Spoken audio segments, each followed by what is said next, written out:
आत्म साक्षात्कारी महान गुरु का संग प्राप्त करना मुश्किल है, किंतु वह संग बहुत ही लाभकारी है। आप अगर भक्ति भाव पूर्वक ईमानदारी से प्रार्थना करोगे तो स्वयं आपके पास वे आएंगे।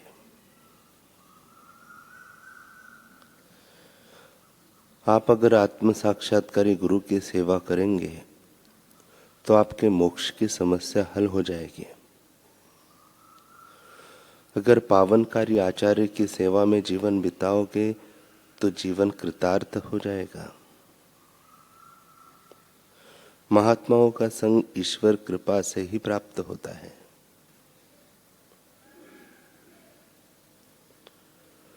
गुरु की सेवा करके आशीर्वाद प्राप्त करके और करने के इच्छुक साधकों को कुसंग से अवश्य दूर रहना चाहिए। राग द्वेष से मुक्त ऐसे गुरु का संग करने से मनुष्य आसक्ति रहित बनता है, उसे वैराग्य प्राप्त होता है, उसमें गुरु के चरण कमलों के प्रति भक्ति जागती है। जो भक्ति भाव पूर्वक गुरु की सेवा करता है वह जीवन के परम तत्व को प्राप्त कर लेता है।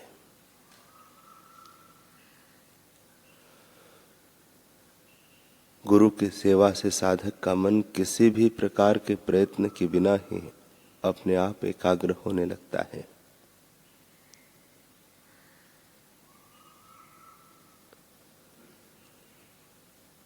गुरु ग्रंथ साहिब में कहा है कि गुरु के बिना ईश्वर प्राप्ति का मार्ग नहीं मिल सकता। स्वयं ईश्वर रूप होने के कारण गुरु साधक को ईश्वर प्राप्ति के मार्ग में ले जाते हैं। वे उस मार्ग के पथ प्रदर्शक बनते हैं। गुरु ही शिष्य को ऐसा अनुभव करा सकते हैं कि वह स्वयं ही ईश्वर है।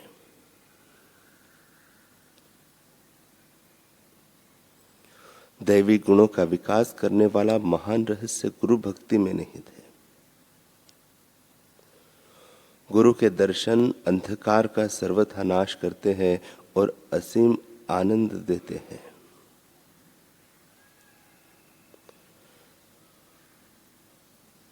भगवान स्वयं ही आचार्य के रूप में दिखते हैं। वे मानव के स्वरूप में प्रत्यक्ष दर्शन देते हैं अथवा ब्रह्मनिष्ठ महान ज्ञानी के रूप में दर्शन देते हैं।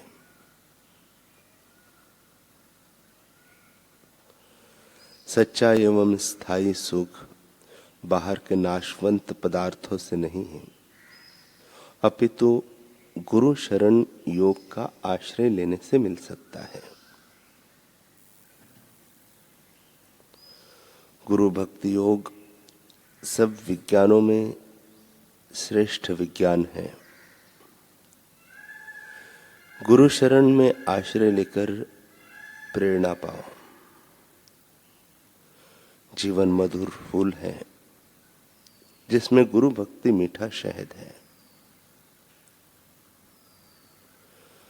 गुरु की महिमा को पहचान कर उसका अनुभव करो और उनका प्रेम संदेश मनुष्य जाति में फैलाओ।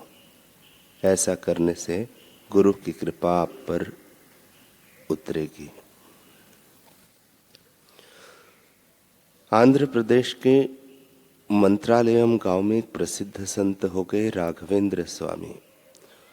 उनका एक शिष्य था वेंकण्णा। वह मंद बुद्धि और जिद्दी था, पर गुरु जी के प्रति निष्ठावान, श्रद्धालु और अहोभाव से पूर्ण था। वह अपने गुरुदेव को साक्षात ईश्वर तुल्य मानता था। जब उसकी शिक्षा पूरी हो गई और वह अपने घर जाने लगा तब आज्ञा लेने गुरुदेव के पास गया।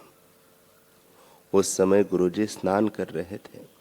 उन्होंने वेंकण्णा को आशीर्वाद दिया और प्रसाद रूप में वही मिट्टी दे दी जिससे वे स्नान कर रहे थे। वेंकण्णा के लिए वह मिट्टी नहीं महाप्रसाद था। उसने उसे एक कपड़े में बांधा और वहां से चल पड़ा। रास्ते में रात हुई तो इसने एक गांव में किसी ब्राह्मण के घर के बाहर बरामदे में विश्राम किया। उस ब्राह्मण की पत्नी को रात्रि में प्रसूति की पीड़ा हो रही थी। अजनबी जगह होने से वेंकन्ना को नींद नहीं आ रही थी। तभी उसे एक ब्रह्म राक्षसी दिखाई दी।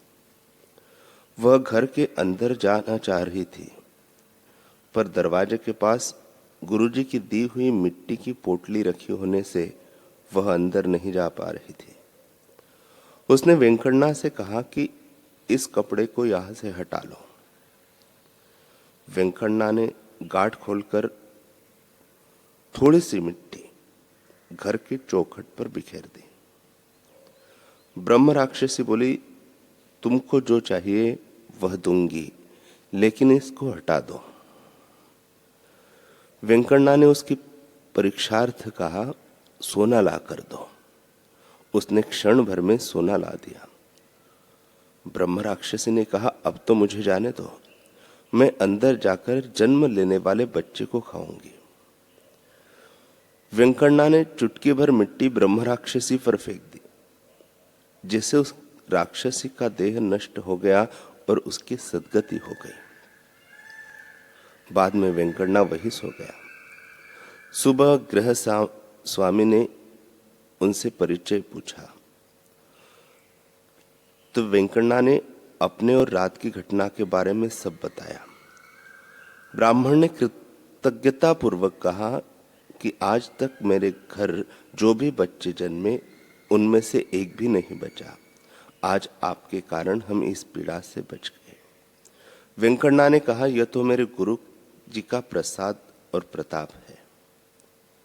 जब सद्गुरु द्वारा स्पर्शित मिट्टी रूपी प्रसाद से मासूम बालक को जीवनदान मिल सकता है, ब्रह्म राक्षसी की सद्गति हो सकती है, तो सद्गुरु के आत्म अनुभव को स्पर्श कर उनके श्रीमुख से निसृत अमृत वचन रूपी महाप्रसाद पाने वाले गुरुदेव के बताए मार्ग पर दृढ़ता से चलने वाले शिष्य की 84 के चक्कर से मुक्ति हो जाए, इसमें क्या आश्चर्य है।